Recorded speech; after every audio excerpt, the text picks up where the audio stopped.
Hello friends, आप सभी का स्वागत है अपने यूट्यूब चैनल नियति क्लासेज में। आज मैं 1885 से लेकर 1947 तक की प्रमुख घटनाओं को लेकर आई हूँ जो आगे आने वाली परीक्षाओं के लिए बहुत इम्पोर्टेंट है। 1885 आईएनसी भारतीय राष्ट्रीय कांग्रेस की स्थापना A.O. ह्यूम ने की थी। उस समय भारत के वायसराय कौन थे? डफरिन। तो भारत इसने उस समय 72 प्रतिनिधियों ने पार्टिसिपेट किया था और पहले अध्यक्ष कौन थे इसके? व्योमेश चंद्र बनर्जी। इससे दो क्वेश्चन पूछे जाते हैं। पहले अंग्रेज अध्यक्ष कौन थे? George Yule. और पहले मुस्लिम अध्यक्ष कौन थे आईएनसी के? तैयब जी। 1892 में ब्रिटिश हाउस ऑफ कॉमन में चुनाव लड़ने वाले पहले भारतीय कौन बने थे? दादा भाई नौरोजी।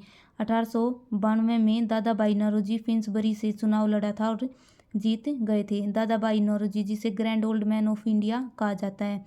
इनकी एक पुस्तक है an un British rule in India. उसमें उसने धन निकास का सिद्धांत के बारे में बताया कि कैसे हमारे देश का धन बाहर अंग्रेज मतलब अपने देशों में लेकर जा रहे, उसके बारे में बताया था। दादा भाई नौरोजी ने सबसे पहले राष्ट्रीय आय की गणना की थी 1867-68 में। दादा भाई नौरोजी ने सबसे पहले स्वराज शब्द का प्रयोग किया था।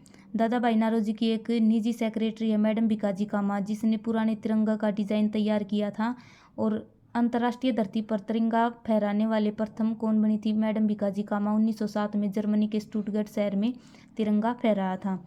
1905 में क्या हुआ था? बंगाल विभाजन।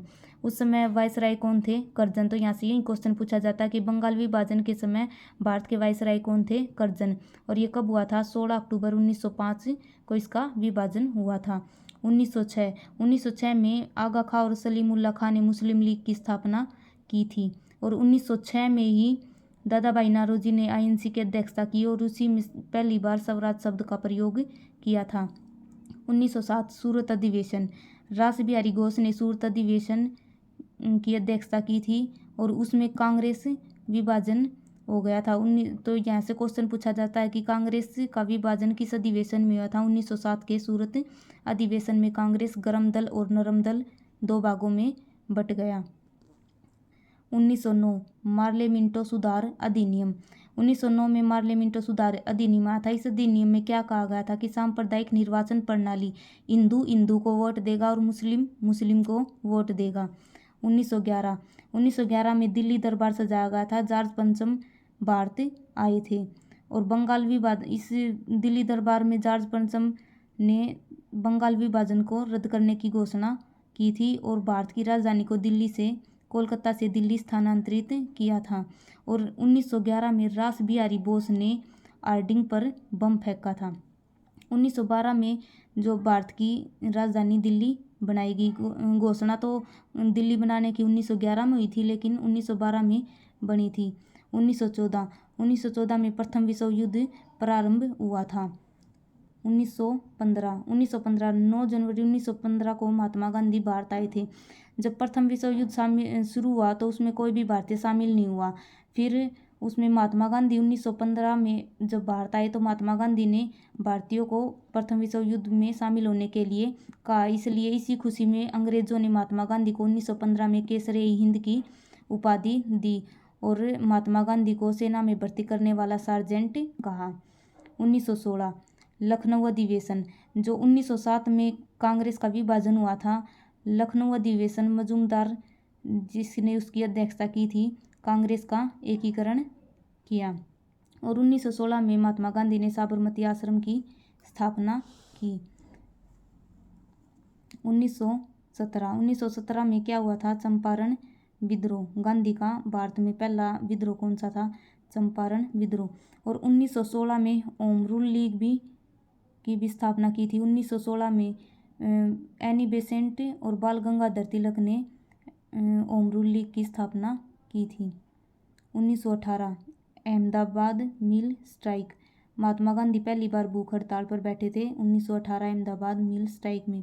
1919 में रोलेक्ट एक्ट।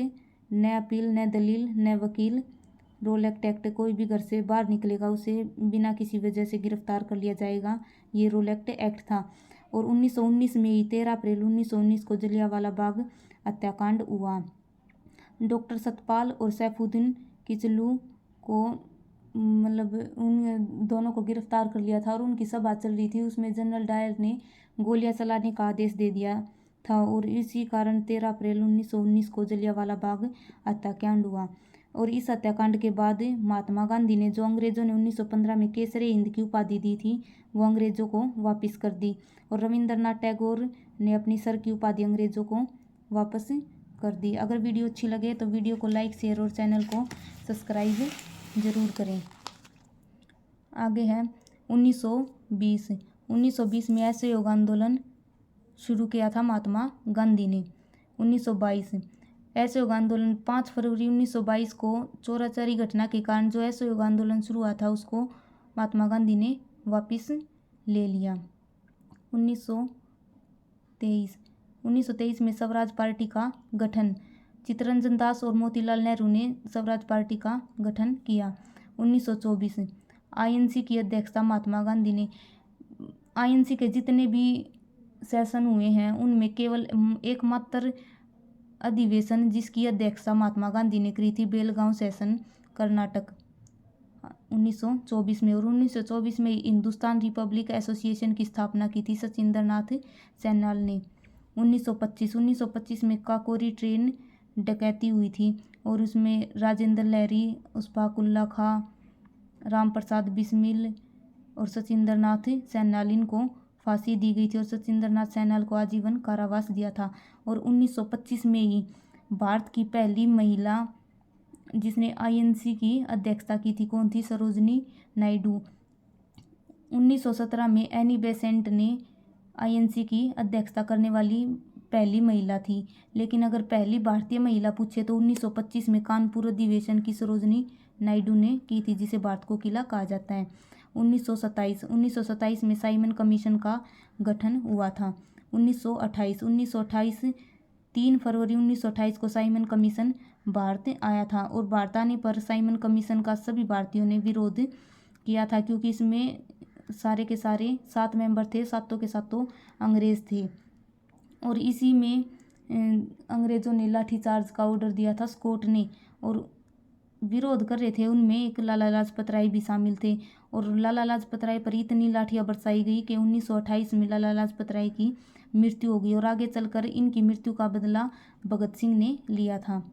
और लाला लाजपत राय की एक पुस्तक है अनहैप्पी इंडिया, जो हर बार पेपरों में पूछी जाती है। 1929 पूर्ण स्वराज की मांग। 1929 लाहौर अधिवेशन जिसकी अध्यक्षता जवाहरलाल नेहरू ने की थी, उसमें जवाहरलाल नेहरू ने पूर्ण स्वराज की मांग की थी। रावी नदी के किनारे झंडा लहराया था।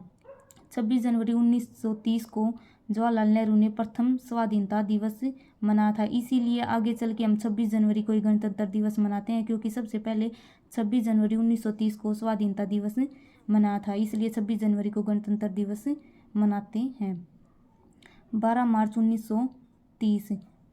1930 को दांडी यात्रा शुरू हुई थी और 6 अप्रैल 1930 तक चली थी, 24 दिन। और 1930 में सविनय अवज्ञा आंदोलन शुरू किया था महात्मा गांधी ने। 1930 में ही पहला गोलमेज सम्मेलन शुरू हुआ था और इसमें आईएनसी की तरफ से किसी ने भी भाग नहीं लिया था। डॉक्टर भीमराव अंबेडकर ने पहले गोलमेज सम्मेलन, तीनों गोलमेज सम्मेलनों में भाग लिया था डॉक्टर भीमराव अंबेडकर ने। 1931 4 मार्च 1931 को गांधी इरविन समझौता हुआ, इसे दिल्ली समझौता भी कहते हैं। और इस समझौते में गांधी ने यह समझौता एक्सेप्ट कर लिया और दूसरे गोलमेज सम्मेलन आईएनसी की तरफ से भाग लेने के लिए लंदन चले गए।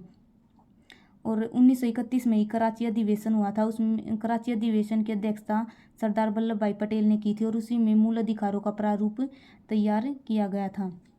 1932 पूना पैक्ट, महात्मा गांधी और डॉक्टर भीमराव अंबेडकर के बीच में पूना पैक्ट हुआ था। 1939 में त्रिपुरी अधिवेशन, सुभाष चंद्र बोस ने इसकी अध्यक्षता की थी। महात्मा गांधी त्रिपुरी अधिवेशन के अध्यक्ष किसे पट्टाभी सीतारमैया को मनाना चाहते थे, लेकिन सुभाष चंद्र बोस इसके अध्यक्ष बन गए, जिसके कारण महात्मा गांधी और सुभाष चंद्र बोस के बीच में मतभेद पैदा हो गया। इसलिए सुभाष चंद्र बोस ने इस्तीफा दे दिया और इसके बाद इसकी अध्यक्षता किसने की थी? डॉक्टर राजेंद्र प्रसाद ने। और उसके बाद सुभाष चंद्र बोस ने फॉरवर्ड ब्लॉक की स्थापना की। सुभाष चंद्र बोस की एक पुस्तक है इंडियन स्ट्रगल। जो पेपर में पूछी जाती है। 1940 व्यक्तिगत सत्याग्रह आंदोलन 1940 में शुरू हुआ था और पहले सत्याग्रही कौन थे? विनोबा भावे और दूसरे जवाहरलाल नेहरू। और विनोबा भावे रेमन मैग्सेसे पुरस्कार प्राप्त करने वाले पहले भारतीय कौन बने थे? विनोबा भावे। 1940 में यह अगस्त प्रस्ताव आया था। 1942 भारत छोड़ो आंदोलन 1942 में भारत छोड़ो आंदोलन शुरू हुआ था। ये एक लीडरलेस मूवमेंट था। अगर ऑप्शन में महात्मा गांधी आए तो इसका नेतृत्व किसने किया? तो महात्मा गांधी पे लगाना। अगर महात्मा गांधी ऑप्शन में नहीं है तो इसका आंसर क्या होगा? यह लीडरलेस मूवमेंट था। 1942 में क्रिप मिशन आया था।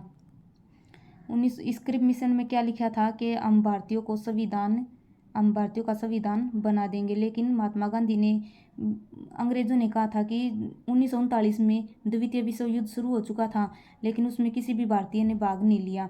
तो अंग्रेज चाहते थे कि सभी भारतीय द्वितीय विश्व युद्ध में भाग लें। तो इस मिशन में यही लिखा था कि द्वितीय विश्व युद्ध समाप्त होने के बाद हम भारतीयों का संविधान बना देंगे। लेकिन महात्मा गांधी ने इसे क्या कहा? Post dated cheque. 1943 Azad Hind फौज की स्थापना सिंगापुर में हुई थी। 1946 में कैबिनेट मिशन भारत आया था। स्टैफर्ड क्रिप्स, अलेक्जेंडर कनिंघम और पैथिक लॉरेंस ये 3 इसमें शामिल थे। और कैबिनेट मिशन हमारी संविधान सभा का गठन हुआ, उसी से हमारा संविधान बनकर तैयार हुआ था। 3 जून 1947 को माउंटबेटन योजना। अभी CET मेंस में ये क्वेश्चन पूछा गया था कि माउंटबेटन योजना कब आई? 3 जून 1947 को। और 15 अगस्त 1947 को हमारा देश इस योजना के द्वारा आज़ाद हो गया था। अगर वीडियो अच्छी लगे तो वीडियो को लाइक, शेयर और चैनल को सब्सक्राइब जरूर करें।